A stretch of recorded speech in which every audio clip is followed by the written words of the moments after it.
There's a man who don't know what day it is. Come to think of it, neither do I. There's a woman that talks and talks, but no one hears. Wonder if they hear me, if I try. Some are here their own choosing, some because they have to be medicated and sedated on Ward E.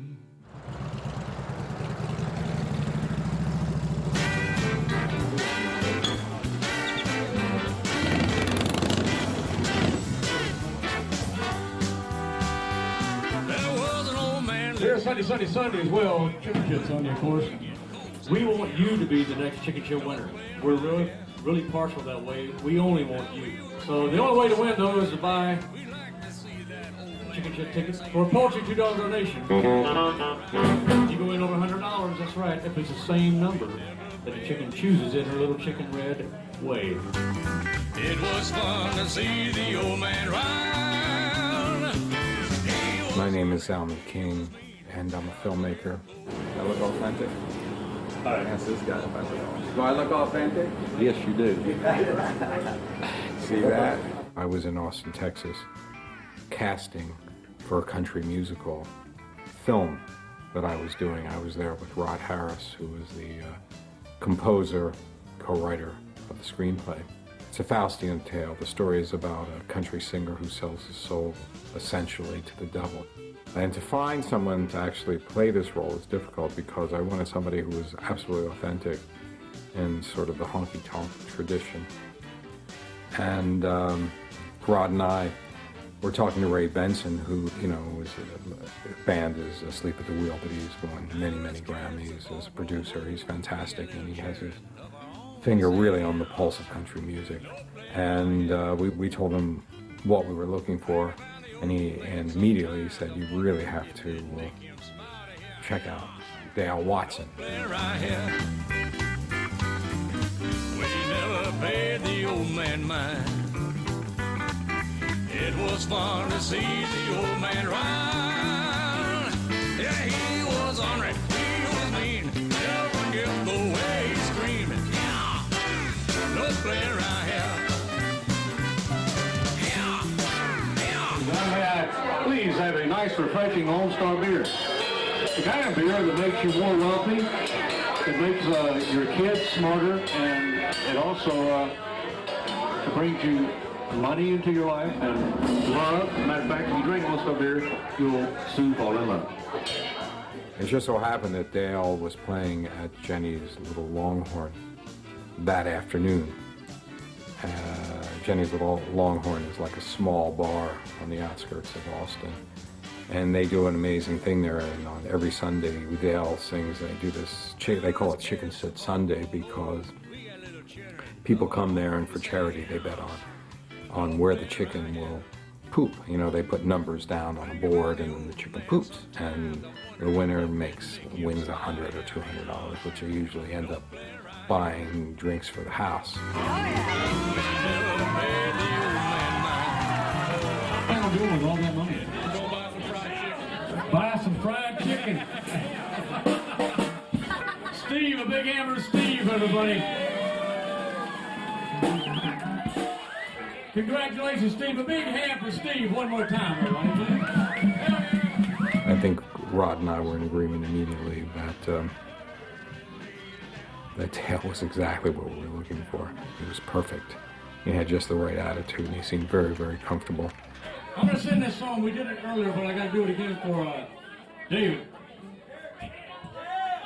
David, come here a second. Come here a second, David. I need to talk to you. Now, when David gave me a big compliment earlier, he said, son, you play country like country was when country was country. And that's one of the biggest compliments I could ever have. And he wants me to play here. How come you want to play here? That's what my daddy used to always say when we was next to him. Here now, boys. Well, what did he say? He said, here. Here. Well, here it is. Here. 2, 1. We hung out with him and we had a really great time. We found out, Dale told us, you know, he was going on the road the next day with his band. They were going on an East Coast tour with the idea of playing somewhere, I think in the middle of it, the Grand Ole Opry. And Dale was really excited about it.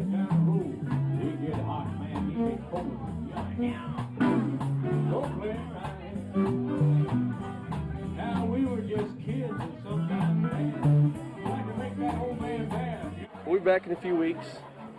I miss you. Hold the fort down, keep an eye on the chicken. I will. You know we always come home. That's my big event. Keep an eye on that chicken. Keep an eye on the chicken. We'll be back before you know it. All right. Have a good trip. All right, thank you.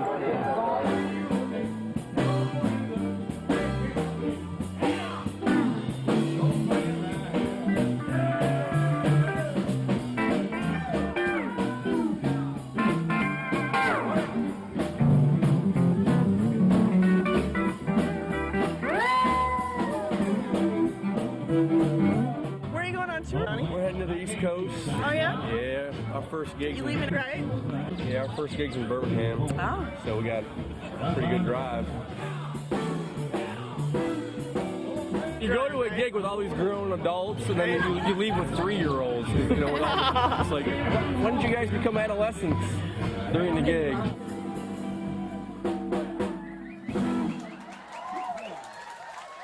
In the meantime, he had like a few hours in the morning before he left, and Rod suggested that we take him into a studio and really lay down a track or two of Rod's music for Austin Angel. So we took him into a small studio, and Rod sort of gave him an orientation. She's a devil of a woman, a devil of a woman, oh yeah, oh yeah. She's a devil of a woman, a devil of a woman, oh yeah, oh yeah. Right, and this is all just, everything has come to a head here. He realizes he screwed up in life. He blew it. He should have been there for his wife and his daughter, and it's too late. Okay. So that's, the whole song is basically about regrets. So let me hear that bridge part where it says, "If I can turn back the hand, There's a whole, like a, the hands of luck and relieve my life for a day." If I can turn back the hands of the clock and relive my life for a day, I would show her a man who was loving and caring. I'd take her all the sorrow away. it's a very spaghetti western. Oh,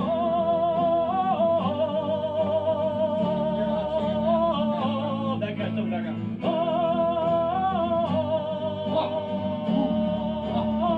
Oh, then you're back in. I'd rewrite the story. I'm singing the song. We'd laugh and we'd dance and we'd play. He's playing the Grand Ole Opry, what, on the 26. 26th of September? Wow. Yeah. We're lucky. When was the last time you played the Opry? About 2 months ago. About 2 months ago? Oh, so you played quite a bit. Yeah, we do about every couple of months. I see. They're really lucky. They just say if I'm coming through town, they'll throw me on. That's great.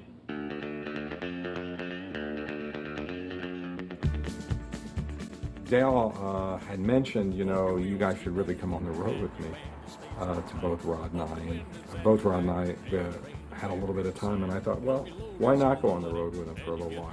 You know, it would be tremendous research for me, especially because I'd never been on the road with a country band. Chicken coops are closed, you can ride without a care.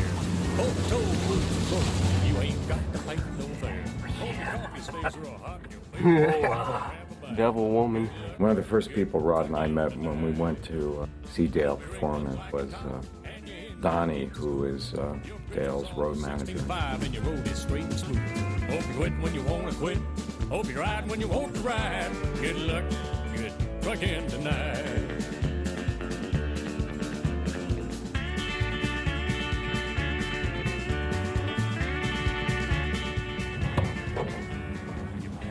Yeah, take your time, dude. We gotta go. Been here like 10 minutes packing up that little suitcase. Come on, dude. We gotta go. I know you're over there riding, but I'm driving to God knows where tonight. Got phone calls coming in. People wondering where we're at to pick them up. Who are we waiting on? Waiting on you. Get in the van. here's where we're going. We're going to go through Memphis and all that. And Yeah. this gig is not going to happen anymore, that one. So, but I didn't have time to take it off the map. Cool. So I guess that'll be my farewell tour then. You know, I know we've been talking a little bit. I know you know something's up, but I guess I might as well get it out of the bag before we even leave town. This is probably it for me, just touring wise. I mean, I'll still do if you need some help, but you know, Andy and I set a date for this spring, so it's definite. it's for sure, man. I mean, I got to do it. I mean, I told her when we first started dating, like, if this goes where I think it's going, that I'll, you know, I know I've been under, I know it, I've seen, no offense, but I've seen everyone I've worked with been married and divorced, and I know myself, a marriage can't work on the road, at least with me. I mean, because God knows me. I be in Europe for 2 months. I'm probably gonna stray, or at least, you know. Right. So I got to do it. I'm totally 100% in love with her, and it's something I got to do. I mean, basically screwing myself doing it. I mean, because I don't know what the hell I'm going to do. I know. But we knew it was coming. It's okay. Damn. It is what it is. But you know, we knew it was coming. I mean, believe me, I love you and the guys and being on the road. I did it. That's, you know. But now, you know, we got a house and we just got a dog, and right.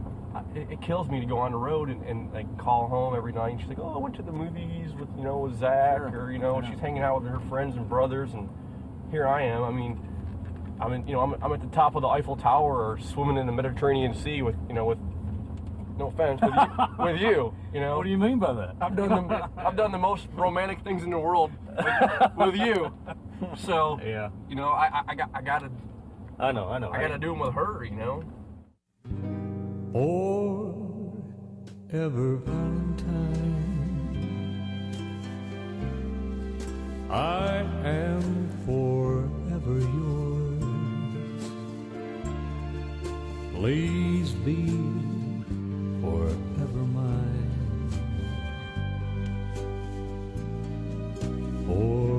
Forevermore.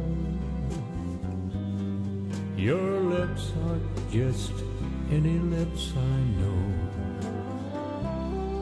Your smile isn't just any smile, I'm sure.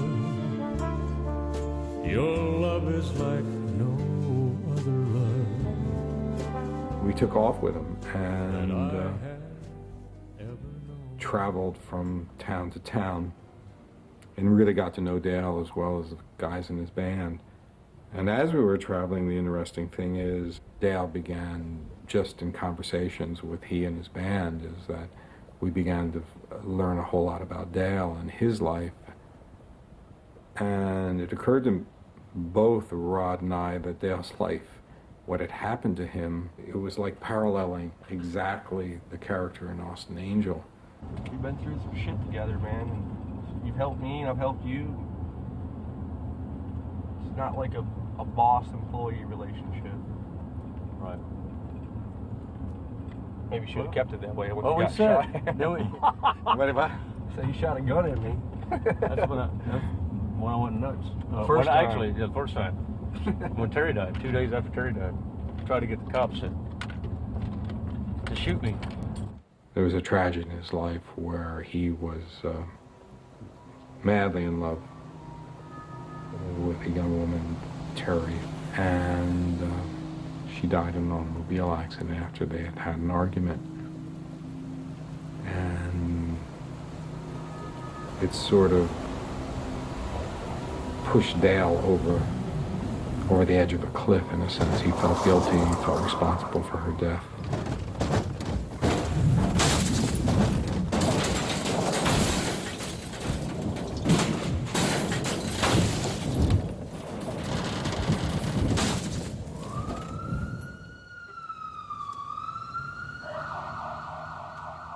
And his story and what happened and his love for Terry and his guilt and his need for redemption.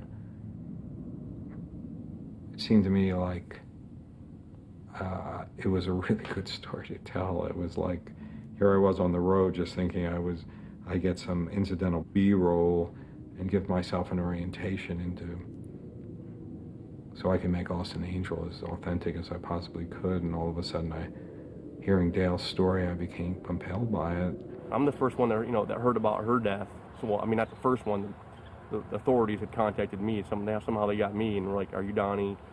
We need you to know that Terry was killed last night, and you need to let Dale know somehow." So, I had to deal with that. I called up Dale on the phone. I was like, "Hey, we were supposed to leave for Houston." I was like, "Where are you at, man?" He's like, "Oh, I'm just getting some gas." I'm like, "Well, I gotta talk to you, Dale. And so I want to do it in person. I can't do it over the phone. He had later on told me he thought I was gonna quit and go home to Michigan or something. But I got over to his apartment, and it was like slow motion. I hopped in my Suburban and I sped over to Dale's house. And I went up the steps, and his door was open to his apartment. And then there's Dale on the floor, just lost it, crying. And on the answering machine still, it's playing. It was Terry's mother. "Dale wants you to know that Terry was killed last night." So he had heard it on it, he'd hit play like thinking he had some message, which he did, but I can't imagine hearing that over an answering machine. So, I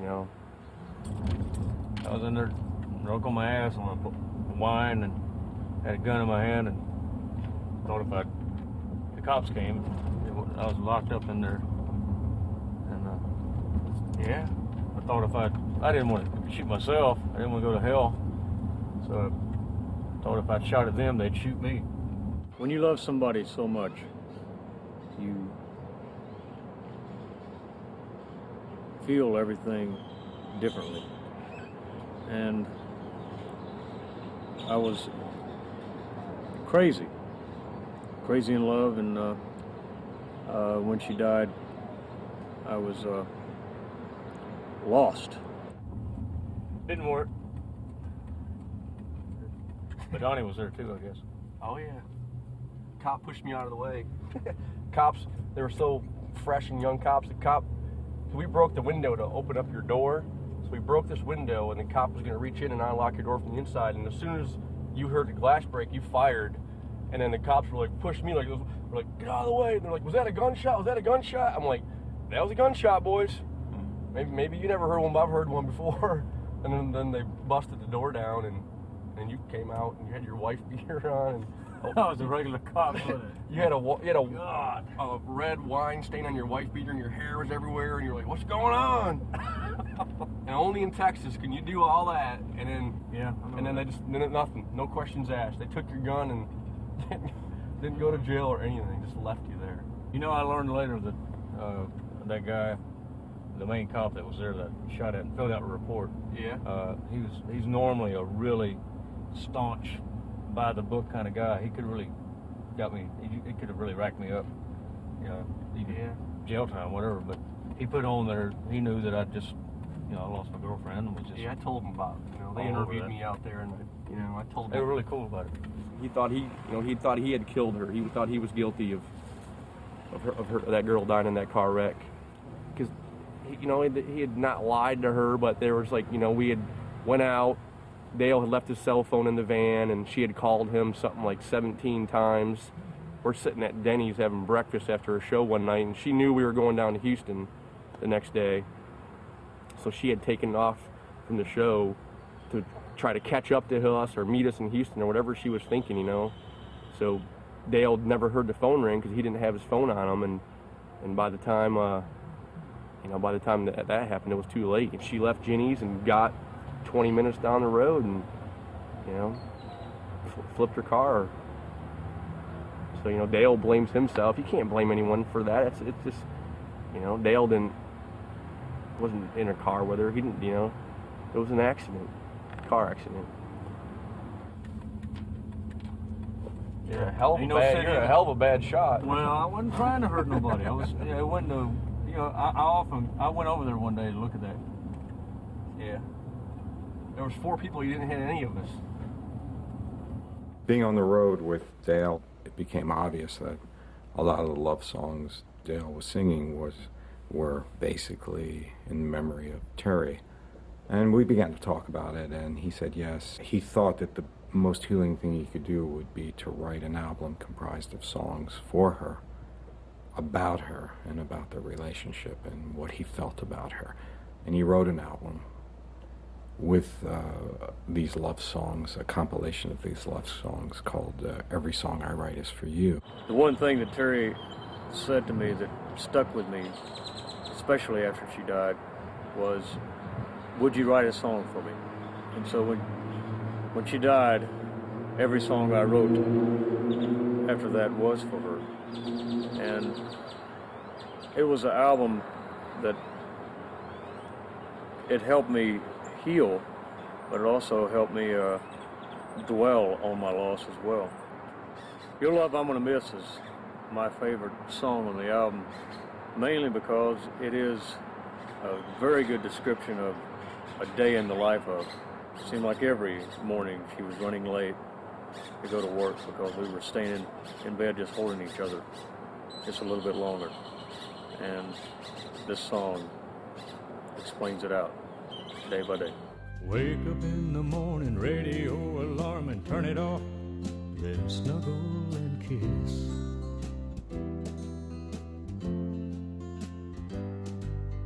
Gotta get going, can't let go, and you say, wait just one more minute.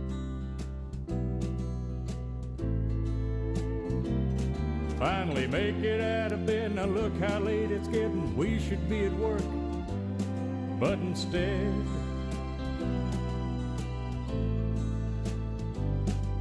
we crawl back under covers, holding one another. Your love I'm gonna miss.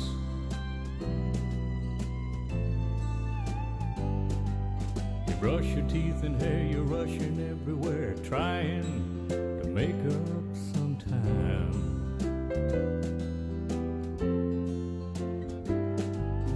Throw down your rope, sort through all your clothes, watching you, I can't help but smile.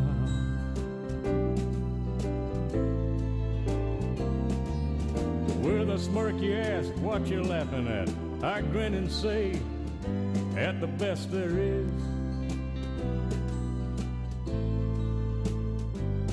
With that love look in your eyes, you hug with all your might, your love I'm gone.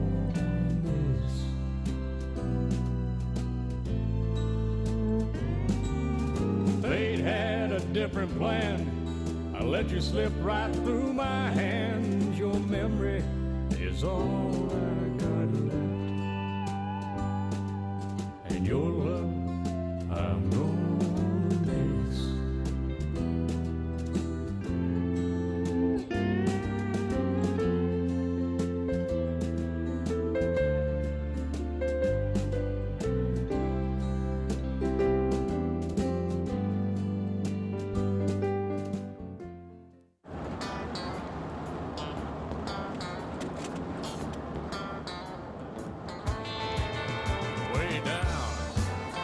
Way down, Texas way. Way down, Texas way. Being a local band dude, local, you know what I'm saying? Yeah, A house band guy, someone being on the road. Yeah, that's where, a whole different thing. Well, you got to be a member of a family. Then, when you're playing in town, you go home, you sleep in your bed every night. Right. When you're out in a situation like this, you're part of a clan.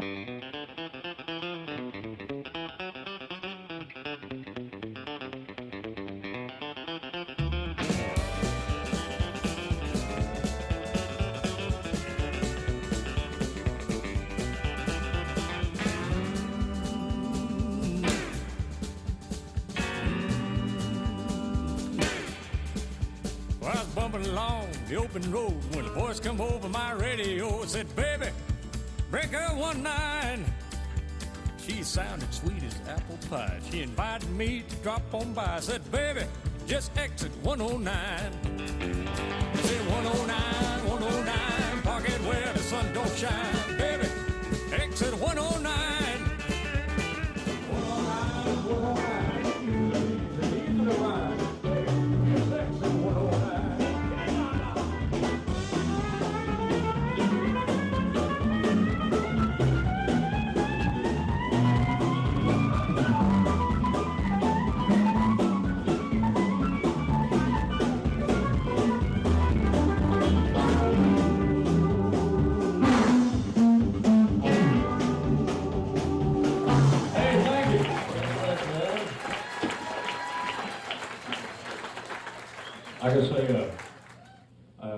drive out here from Nashville, North Carolina, which is about 7 hours from here. And you ever seen a man so passionate about something as Rod Harris, the writer? And but I realized something. Yeah, that's great. I realized that it is. He's very entertaining and just it's contagious, that kind of passion. That was what I was going to say. You know, passion and driving usually, what you have a passion for and driving usually don't mix. And he said, well, give me that contract there and let me sign. She goes, well, hey, you know, maybe you should read the fine print, because, you know, she's fallen in love with this guy and she knows what the hell, what's waiting at the other end of that contract. So he said, no, I want to do this deal. She goes, well, you know, you should really read this. This is something you should think about. You know, it's sort of like a marriage proposal. You know, it's binding. You know, it's painfully irrevocable. Rod and I had become convinced after, a couple days on the road that Dale really was the guy we were looking for. And I said, Rod, why don't you give him the script, and let him read it. And he said, no, I want to tell him the story. Rod had insisted, on telling him in great detail. I had no idea that Rod had memorized, every nuance of the script, every line of dialogue, every piece of description in it.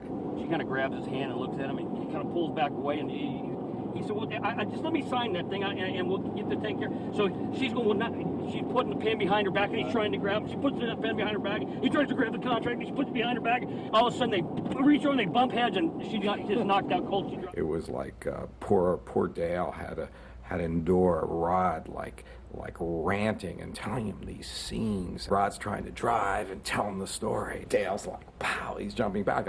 It's like, probably because he was frightened we were going to get into an accident and all die or something. And so he's going, Becky Lynn? Becky Lynn? And so he scoots on over there and he's going, Becky Lynn? And he's pushing on her. He latches onto him and Kent gives this big old, wet, gnarly French kind of a kiss that just drive a man wild, What I'm trying to say is, can I get a whiskey? That's all I'm trying to say. I'm just trying to say, somebody buy me a whiskey.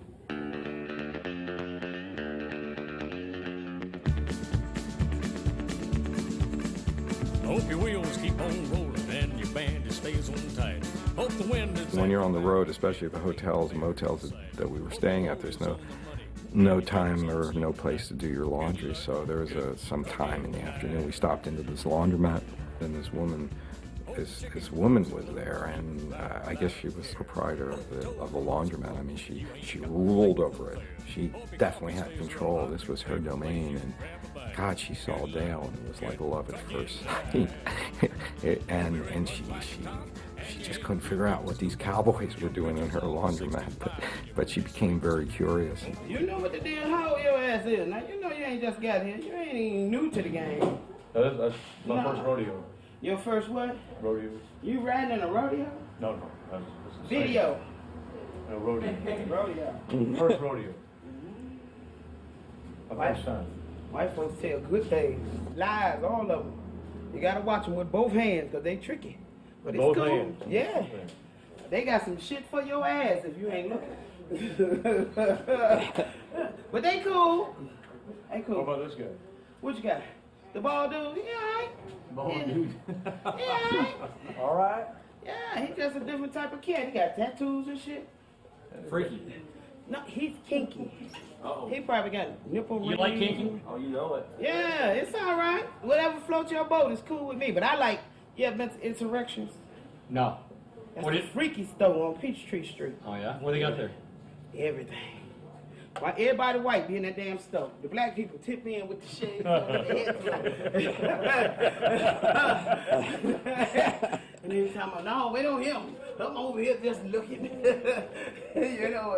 That's the difference in the... Good luck, good trucking tonight. That's what I told Sandra. It's like, you saw me naked, right? Yeah. Like, well, didn't you notice I had rambling man across my stomach? Well, yes. Well, you think I was going to be with you forever? She's a devil of a woman, devil of a woman, oh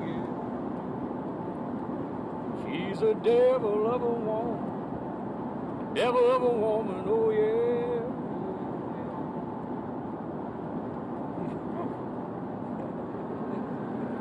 Shit is evil, boy. Devil of a woman, name the best one. The one that comes to mind right now. Her. Oh, her. The girl that we call her. Oh, yeah. That's the devil of a woman. Damn. Nobody, we don't know her name. Don't know anything about her. We just know it's that her. It's her. There's Man. a lot of devil in Pull you into sin. Pull you into sin. Oh. The whole brand new one, all right. Hey, here's the y'all. Thank you for coming out and showing up. That's right. The country music. Real stuff, right?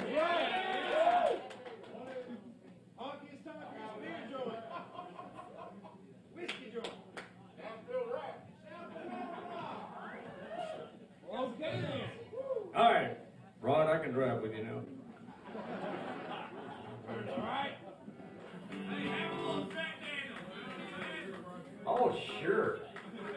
Let's say you have a little Jack Daniels with me. All right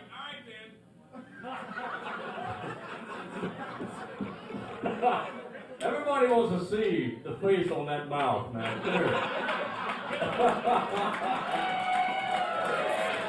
Get your ass some Jack Daniels to get him up here and have a drink with me. Feel free to go ahead and buy yourself some. I mean it, man. Me to you, I want you to buy some Jack Daniels. I got some right here. I think you bought it for me, didn't you? Yes, sir. All right, well, go ahead, man. Get yourself some. Where's she at? Let's get around. What? She's usually behind the bar. They work back there. You got that little round thing right in the head. You got to belly it up, or you got to let it touch that bar, and she'll go, "Can I help you?" I don't think it's your first time in a bar, partner. Gee, boys, we'll do swinging doors. You come up here after the song. Gee. Way down, Texas way. Way down, Texas way. I do like dysfunction in the band. This what? I do like dysfunction in the band myself. That's why I keep Donnie around. Me and Donnie can justify any fucking thing. We always have a quote of the tour, and the quote of that tour was me telling this huge, black, buffed out security guard, "Sir, you can keep your stun gun and I'll still kick your ass." Love that. As he was pulling his stun gun out. Yeah, we ended up on the Swedish version of Cops. Donnie's a very, very interesting guy, as you can tell, but very warm and very accessible. And Donnie comes from the Midwest, and he was fascinated by James Dean. I mean, that was his hero. All I ever wanted was one tattoo. I wanted to get James Dean tattooed. When I was 18, I got that James Dean, just the head, not even the writing. He had gone to the little town where James Dean was from in Indiana, and there's a little museum for James Dean that the town has put on. And Donnie went there and just to see the museum, and he ended up working there and living there, really got into the James Dean world and the James Dean myth. Dale, you a James Dean fan? Me and Donnie got this thing. Who's cooler, James Dean or Elvis? Oh, I'm an Elvis fan. Way down, Texas way. Way down, Texas way. You know, like 3 was doing. Hank, he just came off 40 nights, 4 days off. Different town every night. So that's what it is. That's real. That's real.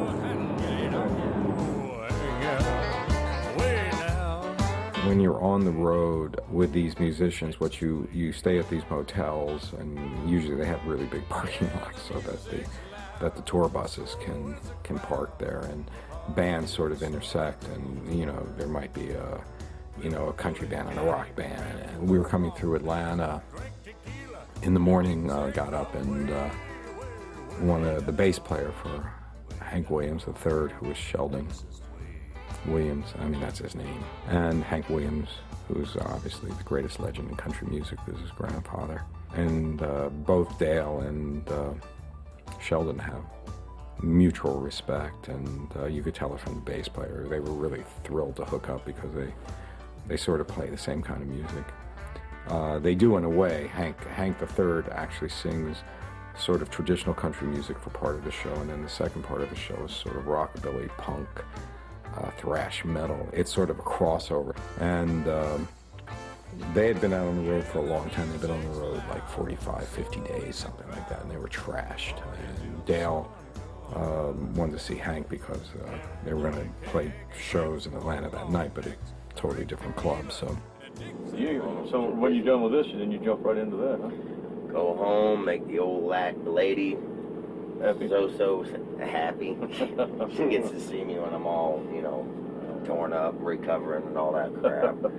So I go home and see her and then do it again, man. A little bit with them. It's exhausting. Their show is exhausting. They put out a lot of energy every night, and they do play every night. I don't know how they do it. 45, 50 days on the road, and you could feel how weary it was. I already had my hangover yesterday. Now I'm just fucking sick. But it was wonderful to see the mutual respect that these guys had for each other. And we crisscrossed a lot of bands, but this one was memorable because it was Sheldon and because of who he was and because I have a lot of respect for his music also. Where are you going from here? Two nights? Spartanburg, South Carolina, and then Asheville, North Carolina, and then we're gonna go home. And that'll be it. Don't know what. Back into heavy stuff for a little bit. The title cut called Dreamland. We're taking it out. 1, 2, 1.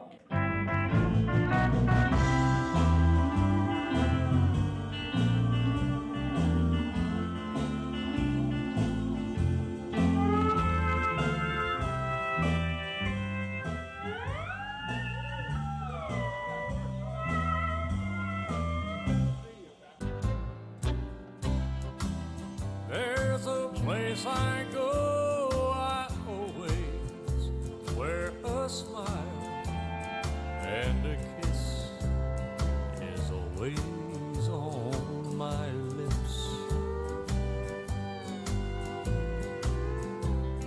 We lay together there in each other's arms. Now surely heaven is like this.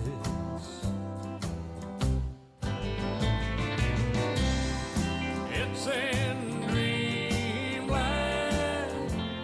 where I still hold your hand, and you never said goodbye. Our days are filled with the love we knew. Love puts you in a weird place. It can take you to heaven, and it can take you to hell. But it can get you back from it too. What does it mean? I don't know what that means other than when you believe something, it seems to be real. And when you stop believing it, it's not.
Friday night and Saturday night we're at the Opry. And I tell you, I am way honored to play that stage. Actually, we're going to the Ryman Saturday night. The Opry's at the Ryman. Yeah, thank you.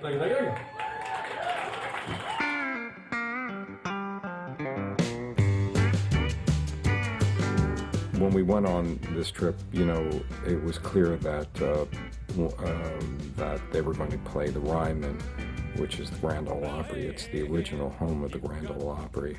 Look at you, man. You look good. Hey, I got a cow. What size jacket you wear? I mean, that looks good. I like to dress up when I go to the Opry. You know, I'm meeting the folks. You're looking good, man. You're looking good. Thanks. I gotta look halfway decent when I go there. I'm talking to them, and then I'm calling them, and yeah, a couple weeks booking Dale on it. So you look I good, want them man. to, as bad as it seems, you want them to see this. That where's your hat? I don't have a hat. It don't look good with a bald head. The hell it don't. You know. No, you know what? You look like you just got. You look like you just got out of the Dukes of Hazzard. What about me? I look like I'm going to kick your fucking ass with this hat on. And the closer we got to Nashville, coming out of Atlanta, we're going to Nashville, you could feel the excitement in Dale and the band, because this was a big deal to all of them. And they didn't try to mask it in any way. It was the Ryman. Dale, what songs are you going to do tonight, man? I'll do Honky Tonkers Don't Cry, first song, and then the next set I'll do Pretty Girls and We Should Come Around. All right, cool. It was amazing to go there to the Grand Ole Opry with Dale, because to see the respect that the people there had for Dale and how happy they were to see him. Oh.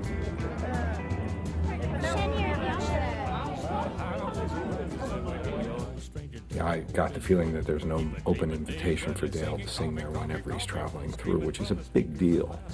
And it'll let you know how much respect the country world, legitimate country world, has for Dale as an artist, and it was wonderful to see.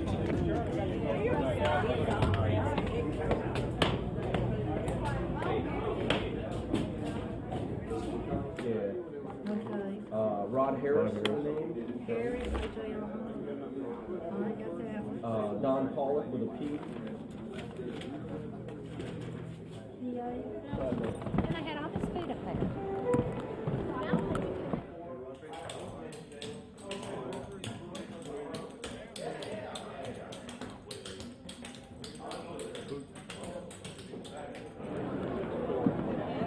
Hey, buddy. Good to see you. Glad to be back. Top of the show. Good to see you. As soon as he came into the Ryman, one of the marketing or publicity people got a hold of him and said, could you be on the radio? Because they have a radio broadcast before the show starts. Dale Watson, our special guest here at 6:50 a.m. on the Grand Ole Opry warm-up show. Well, it's always good to have you on the Opry, my friend. Thank you so much. I love urge being folks here. to come on out to the Midnight Jamboree tonight and see you. There's no admission charge. No admission charge, and like I said, Raw's going to be there, and you don't get a prettier voice than Raw. It's going to be a memorable night at the Midnight Jamboree, I guarantee you. I think that's so. going to be one of the better shows we've heard from down there. Much Dale appreciate Watson that. being Dale Watson, and I like that. I like that a lot. Hey, Dale. Hey, man, I want you to play with me tonight. I'll be glad to. Would you? Yes, sir. See if I can get that okayed.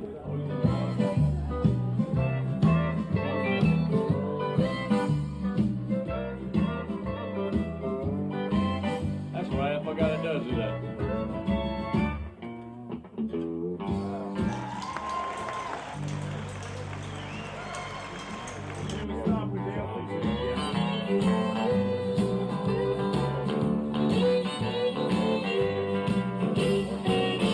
This young man makes his home out in Austin, Texas, and but he brought some Texans with him, I'm sure. But whenever his travels allow him, he comes through Nashville to come by and visit us at the Grand Ole Opry, and as far as we're concerned, it's never quite often enough. He's a very talented young man, and I know you're going to enjoy him. Would you welcome, please, Dale Watson?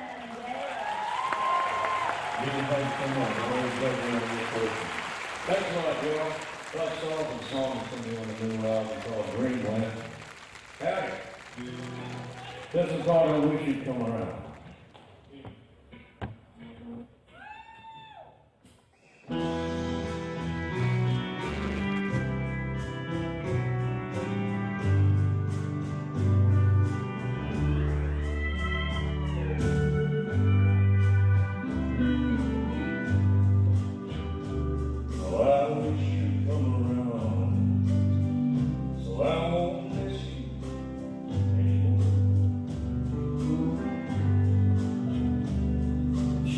a sight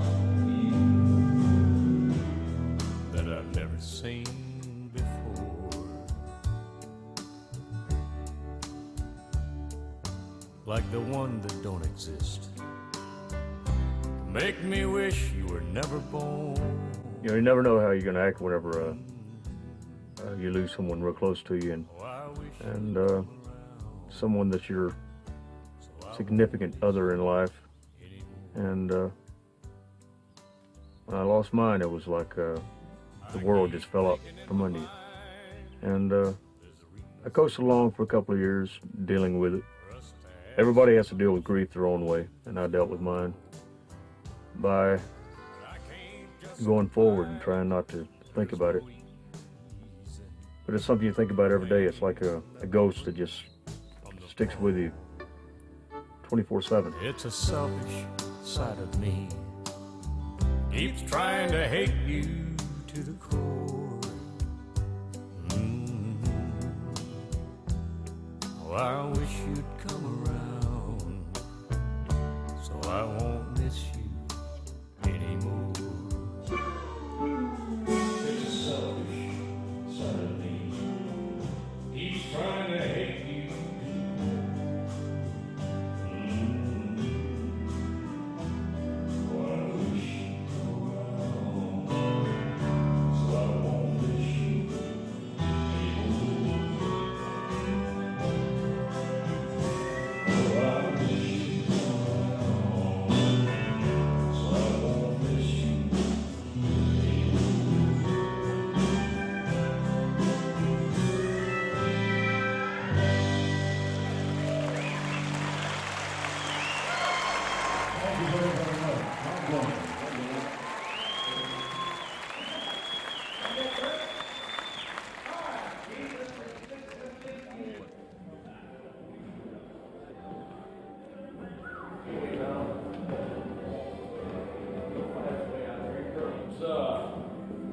Make a beeline. Where's Rod? Yeah, where's Rod? Where's our boy? Oh, yeah. My friends, they call me lucky. It's funny, I don't feel that way. After Dale's performance at the Grand Ole Opry, which was great, Rod got on the plane in Nashville and flew back to L.A. And I drove back to Texas with the band. And on the way back, I learned more about Dale and his relationship with Terry and what had happened after her death. And I suggested to Dale that we go, I have a little house in New Mexico, and that we go to my house. And there was a little time, and he agreed to come with me. Lord is thirsty. All of a sudden, my friend M, who's a miner, came along, and he saw Dale. And it was like, M was like a reflection. M's, you know, I can't say he's older than Dale. And he's a man who really has lived in this community his entire life. He's a real cowboy. You shoot me a ghost, ain't you? You shoot me a ghost. You're kidding. He always said that? Well, what happened? Was he in the desert somewhere? I mean, He was camped out, not in the desert, but camped out. Somewhere around here. Down up between Madrid and Santa Fe. Uh-huh. And this whatever it was, it was flying like as fast as anything can fly. And then it just came straight down. The man got up, come over and talked to him. A man? He said it looked like a regular man? Just looked like a regular man. Really? What did he talk to him about? He didn't say? He didn't say. Well, what'd you say when he told you that? I said, Woody, you know, things like this always happen to Woody. Yeah? Yeah. Oh, what would you say to that? Some guy says, UFO, stop. Guy got out and wanted to talk to me. What did he ask him? Directions? Hey, how'd you get to Ham's house? You're all tickled, aren't you? Come on, talk. That's all I can say. Oh, okay. You don't want to tell the rest. No, don't worry. All right. Where I live in New Mexico, it's really it's really in the middle of nowhere, and there's a ghost town there, and It's very quiet there, and so I took Dale to the ghost town and sat him down on the front porch of an abandoned house there, and asked him to tell me his story in his own words from beginning to end, and which he proceeded to do. And I guess a time of grief when you actually go crazy from losing somebody. You try extreme things. I prayed every day since she went away, but something in my prayers they must lack. I talked to the man above, but he ain't listening up, so I deal with the devil to get her back.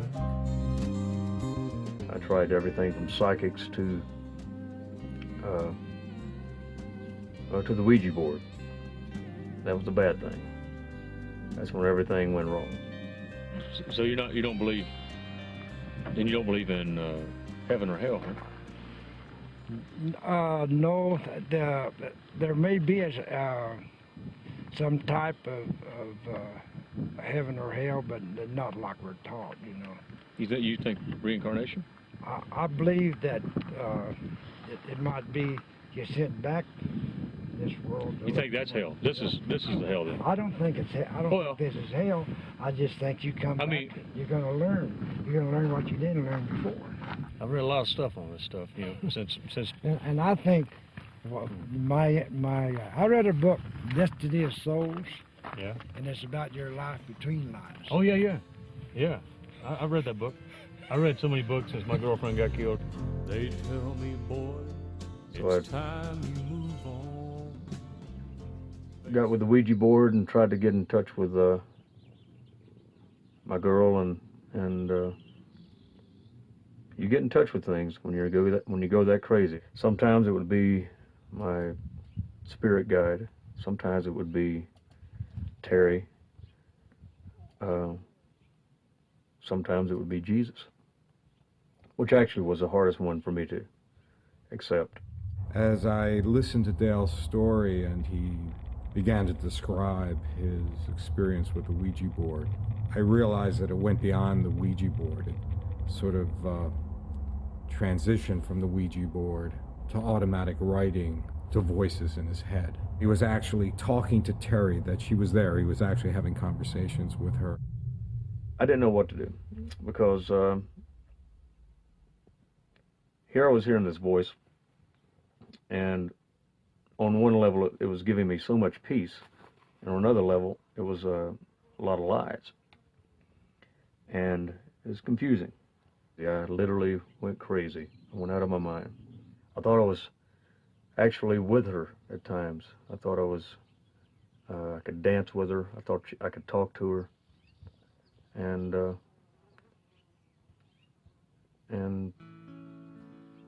for that moment, when you're so crazy, it's the best time of my life, most peaceful I've ever been. You left me, I left too. I went right out of my head. The old boy, they all knew, was pretty much dead. You know, they say I went crazy, and by crazy, I mean mentally insane. I had a world where I still had you, and I wish I was crazy again. Crazy again. Crazy in love. Crazy again. Crazy in love. This went on for quite a long time, and I found a lot of comfort in it, because I felt like I had answers that you're not normally privy to, and there's so much comfort in being able to ask someone that you love a question that's dead, that's not around anymore, and they can answer. I couldn't avoid the voices. They'd come and they'd tell me things. Tell me things like, I need you to write down some things that I wanted to write down. I wanted people to know this is the voice of Jesus talking. So he would dictate and I would write down. And these were parables and musings that are like nothing that I've ever written before. I've never been a religious person. Didn't believe in the devil, didn't believe in hell, for sure. And these parables and musings that we're writing were so deep, so religious, and it made me dive deeper into that, studying it.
Much on the Bible, didn't read that much on it.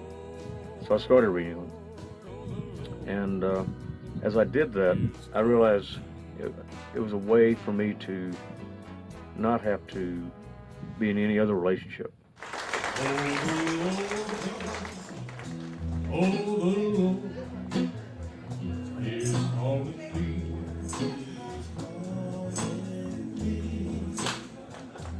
Oh, the Lord.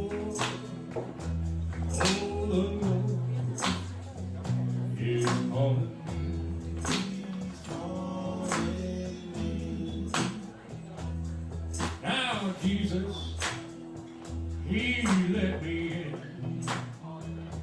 just as soon as I let him. Yeah, the Lord,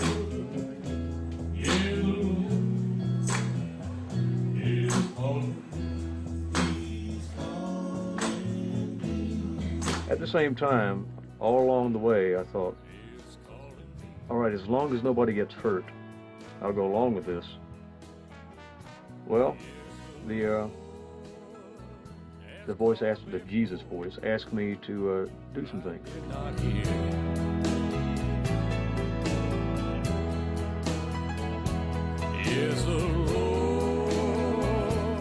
I was asked to sleep with women, to bring them closer to spirituality, and which was a very hard thing to accept, that I was being asked by God to sleep with them. It was very uncomfortable, and but I did it. So yeah, Terry had died in that car wreck, and he had his little initial, thing, dealing with that, when he tried, committing suicide and all that, and I'd found him in the hotel and all that deal. That had all passed, and I thought he was, pretty much out of the gate with that then, and, months had passed, and we had this European tour coming up. So we went, and he'd been pretty good for a while, and beginning of the tour was fine, the first few shows, and then all of a sudden he just started getting a little weirder, like be in the van, and what was normal conversation a month ago in the van, like swearing or talking about women, just he wouldn't tell you to stop it, but he wasn't getting in on it. And the shows started they were good shows, he was still on musically, but he wasn't singing about, drinking and and cheating anymore and all the classic honky-tonk stuff. Now, Jesus, you let me in. Yes, and so.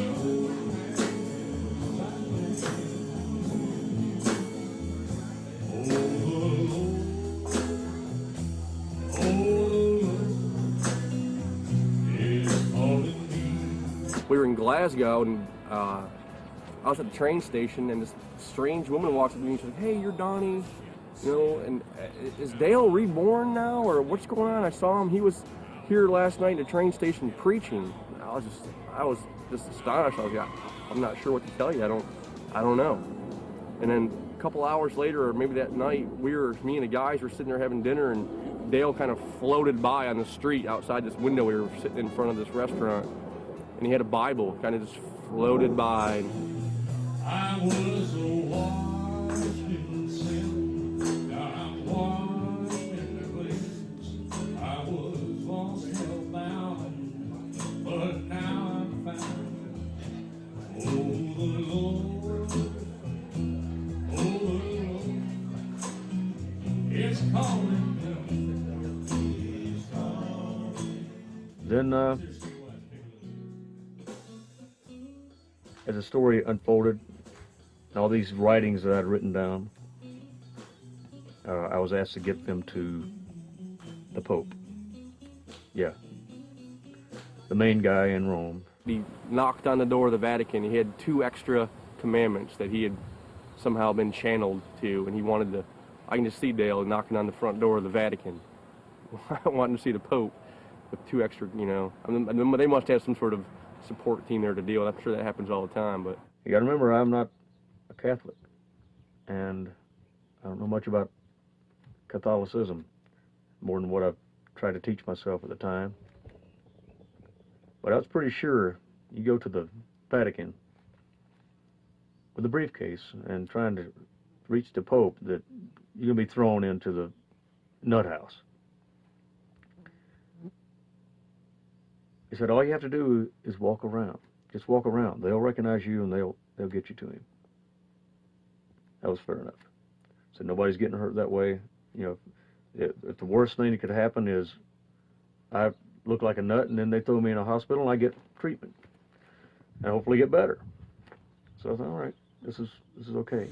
Been running for Jesus a mighty long time. I'm not tired yet. I've been running for Jesus a mighty long time. I'm not tired yet. I've been running for Jesus a mighty long time. I'm not tired yet. Oh no, I'm not tired yet. I've been praying to Jesus a mighty long time. I'm not tired yet. I've been praying to Jesus a mighty long time. I'm not tired yet. I've been praying to Jesus for a mighty long time. I'm not tired yet. Oh no, I'm not tired yet. I've been running. So I walked around, and nothing happened. I walked around for 3 days at the Vatican. The third day, I was getting tired of walking around.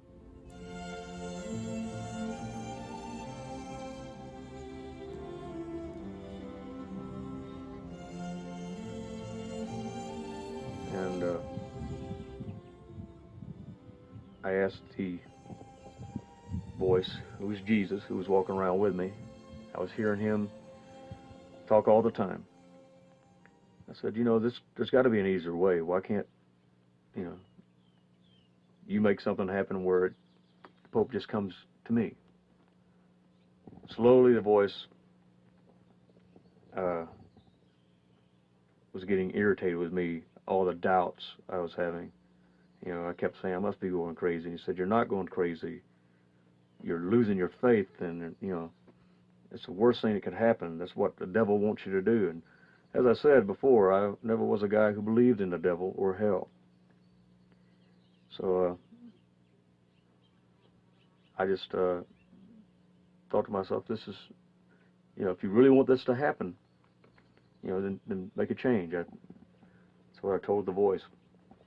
Well, the voice definitely changed at this point. Voice said, Dale, you're not faithful anymore. Said you know, you were talking to your spirit guide. Said you were talking to Terry, your girlfriend. You were talking to her. And you were talking to Jesus. Says, but in reality, the voice was really me, Satan. You don't believe in the devil?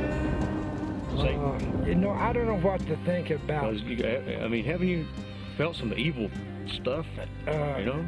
Oh, I think evil exists, and I don't know what to think about it or why. I think the devil, the name devil, symbolizes, you know, evil, and I know evil exists. Yeah. Why exist? So you don't believe in the traditional hell, though, right? No. At this point, my heart dropped. I was very scared, and the voice became such an evil voice. The vulgar stuff it was saying, stuff that being on the road with a lot of musicians, I've heard everything, but some of the stuff this guy was saying was just soul torturing. It tormented me. 3 days. 3 days, I thought, all right, I just got to get back to Texas. I'm going to check myself in a nut house. They either going to find a brain tumor or give me some pills to make this voice go away. I'll be okay. I just got to get back to Texas. Got to the airport. I said, give me the first ticket to Texas. Well, there was no planes leaving for United States at that time. Not until the next morning. So I had to stay in Rome that night. And it was a torturous night, the worst night of all. I felt physically attacked. I couldn't sleep at all. The voice was constant, you know, telling me that when I turned to the Ouija board, that I turned to the devil. That's why he was there, because I invited him in. So at this point, I was thinking, well, is this real? Did I really open up this door that I can't close? And, but I was convinced, I was trying to convince myself that I just went crazy. I just went nuts. Because at least if I was going nuts, they can go in my brain, take out a tumor, or maybe give me a pill, magic pill, and make the voices go away. That was my best case scenario for me. Dale's experience in Rome obviously was very discouraging to him, and when he couldn't get his plane ticket out, he spent a night, or maybe even more than one night, in his hotel room in Rome. And whatever happened in that hotel room was devastating to him. He now knew that the voice was the voice of Satan, and it freaked him out. I think in some way he knew he was losing it completely. But can you imagine, I mean, it must have been like The Exorcist for him, where here he is in a hotel room in a strange city, and not only is he hearing the voice of Satan, but he's actually being attacked physically.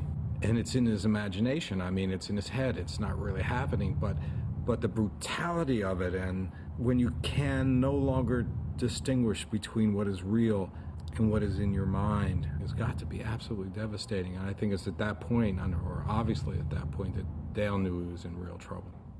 Finally got back to Texas, and immediately looked around for help.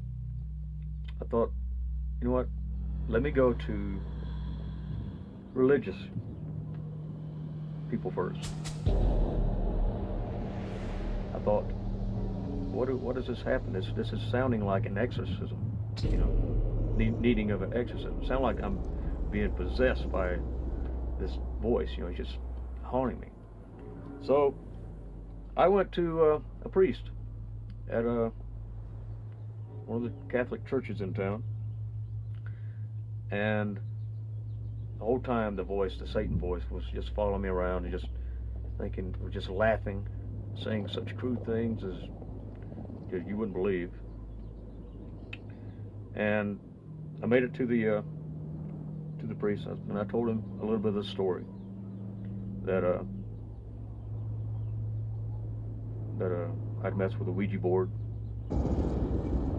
went through this fantastic journey, and could he help me? If this is real? And he looked at me like I was crazy, and he didn't believe in the devil. And I thought it was sad at the time, and soul torture. Satan was just laughing so hard and just enjoying the fact that these men of God, such evil ones, taught about the falls of Satan that could happen to you, but they didn't believe in Satan. They didn't believe in him at all. And me, a guy who didn't believe in him at all either, spent 3 days with the son of a bitch. That's when I decided that I probably need to get myself locked up. Medicated and sedated on Ward E. Some are here of their own choosing, some because they need to be medicated. So I went into the nut house. On Ward E. They did tests on me. They gave me pills. They knocked me out so I could finally sleep for the first time in 3 days. And I slept, but I still heard the voice. They asked me if I wanted to see a chaplain. She was non-denominational. And I said, yeah, I would like that. And she told me, she said, Dale, I don't know if your story is real. She says, I know it's real to you. I know the experience you went through is as real as anything you've been through. She says, but there are people in the Bible that have been through that same experience. And faith that you can overcome that, overcome Satan, your faith, that can get you through. She gave me things to read, and that's what did it. So Dale, I checked him out of the thing, and what had happened, apparently he had a nervous breakdown. He had never dealt with the death of Terry correctly the first time around, even though he thought he had and everyone else thought he had, but, you know, so they basically billed him with a nervous breakdown of sorts. But, you know, of course, Dale can't take any time off, so that night, first time I seen him in 3 weeks, I check him out of the mental hospital, and we go right to a gig. And of course, the first thing he does, he pulls out this song, first song of the night. It's called Medicated and Sedated on Ward E. That's where he'd been, Ward E. And, you know, so he's in this place, I'm sure, writing songs all the time. And he's pretty much been, you know, good ever since. You know, I think, you know, he went to some therapy, and he got this thing, this rapid eye thing done, like they do with like Vietnam vets. But he's been pretty much in the clear ever since. He's been back to the old Dale. He drinks and swears. He's dating again. He's finally, you know, for a while there, he was like, oh, I'm cutting off my wedding finger. I'm never gonna never gonna date again. But, you know, he's dating now. He's got a great girl now, and he's writing songs again, and he's, you know, he's back under control and back being Dale. I'd made a promise when I was in the hotel room. I was praying the whole time. Anytime I was awake, I was praying, but still being tortured constantly. I was praying and said, God, if you get me out of this, I'm going to tell people about what happened to me. I'm going to write a book about what happened to me. And I'll do a gospel album. Oh, I used to live my life without Jesus, but it never was quite right without Jesus. But now I realize without Jesus, you ain't living without the Lord. So I finished writing the album. I recorded the album as soon as I got out of the nut house. And the only thing that brought me comfort in that time was a reading of these verses in the Bible that this chaplain gave me. This empty soul of mine, without Jesus, I know you can't survive. Without Jesus, I know I go nowhere without my Lord. Without Jesus, life just goes on. I felt right. I felt right about things, but I knew I had to fulfill my promise. The first thing I did was record the album.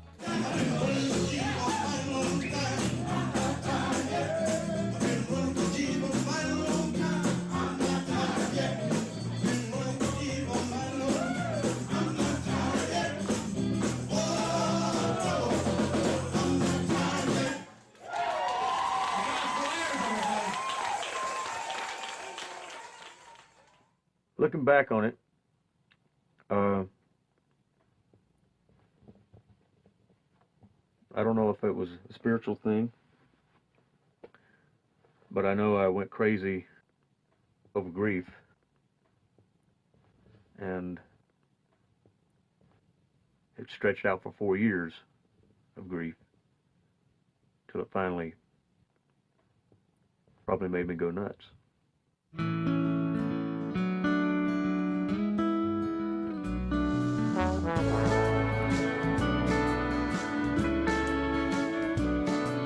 You left me, I left you.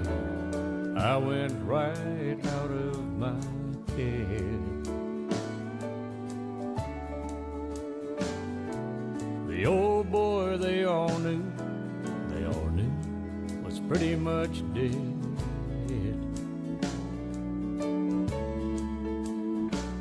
You know they say I went crazy, and by crazy I mean mentally insane.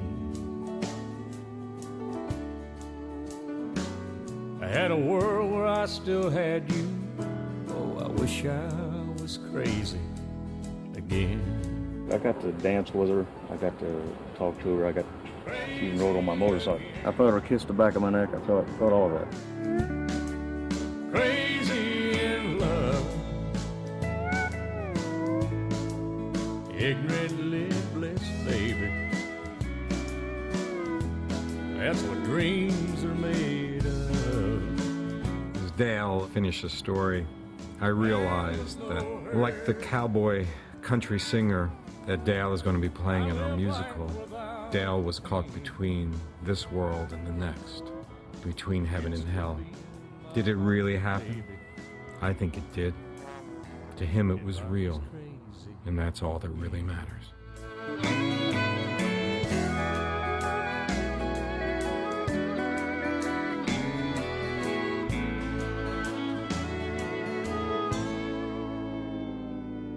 I guess what I miss is the not missing you most. That feeling of oneness that every one of us should know.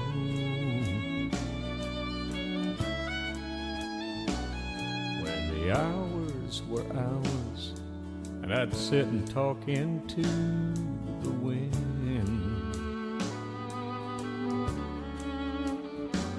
And your soul danced with my soul. Oh, I wish I was crazy again. Crazy again. Crazy in love. Ignorantly blessed, baby. That's what dreams are made of. There was no hurt. I live life without pain. I think that you know, the word that nobody can spell is going to catch on in Europe. They like American phrases like that. Again. So what was your wedding like?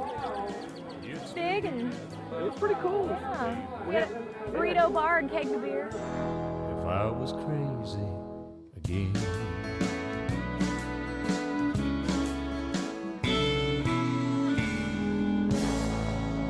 Seriously, just keep making music, please. Oh, thank you. That's my favorite album. Thank you. You know what? I just want to tell you Oh my that God. she's listening. Like, that is just the most beautiful thing I've ever seen.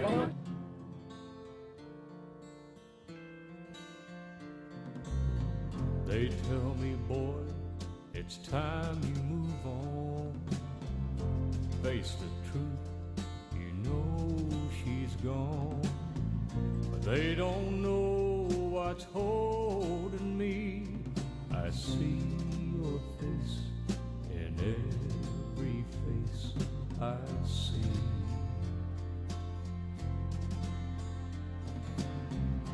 Yes, it's true, but I don't mind. I'll take any chance to see that smile.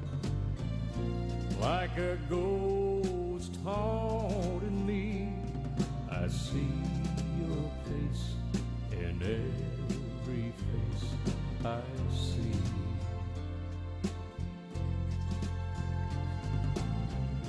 Even though a lover's gone, I believe the love lives on. I can't stop this need in me to fantasize and make believe.